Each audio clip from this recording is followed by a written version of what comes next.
Students, we know that two different words, when they come together to make a third word, it is known as the compound word, like blackboard, sunflower, football, hot dog, and so on. But the question that we want to discuss today is, what is this word accent in compound words, how the compound words are stressed and unstressed, which part of this compound word is spoken with force, and which one is spoken without force. So in compound words, meaning actually depends on how you speak these words, which syllable is stressed and which syllable is unstressed, and that's why it is very important to understand the stress pattern in compound words. So you see, compound words can be nouns, can be verbs, and can be adjectives. And in all these three cases, there are different rules of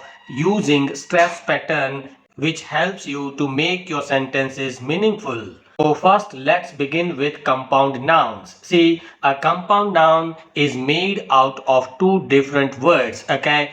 And in this case, the force, the emphasis is mainly given to the first part of the compound word. As for example, blackboard. You cannot say blackboard. So the correct pronunciation is blackboard. The first part of the word is spoken with force. Sunflower, sunflower.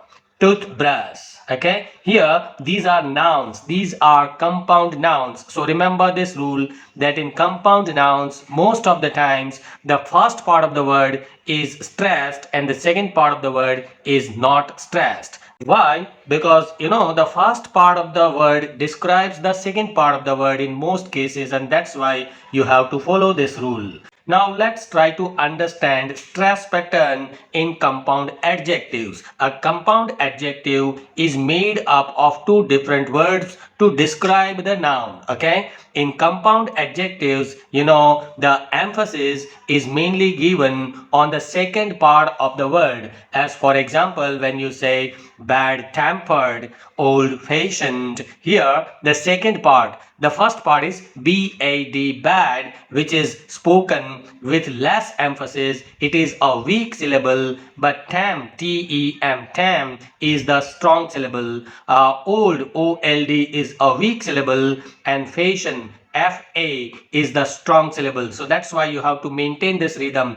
So remember this rule, that when there is a compound adjective, the second syllable is mostly spoken with force, like bad tempered, old fashioned, and so on. Why? Because the second word in compound adjectives is more important, because it gives the key information about the quality or the condition of the noun. For example, in bad tempered, the word tempered is more important. Temper means mood, okay, mental condition. So that is more important in that word, and that's why tempered, tem, that syllable is spoken with full emphasis. The third type of compound words is compound verbs. A compound verb is formed by joining two different words to describe an action. Okay, the compound words generally take the stress on the second word. For example, understand, overcome. So here the second word is stressed. Why? Because here the second word often carries the core, the main action or the meaning of this word. For example, in the word understand, the action of standing is the focus of the word. Okay, now you must be wondering why I should learn word accent in compound words. It is very important. Why? Because changing the stress on different syllables in your compound words can sometimes change the whole meaning of your sentence. As for example, take this word hot dog. When you put stress on the first part of the word hot, it becomes a type of food. It means a type of food.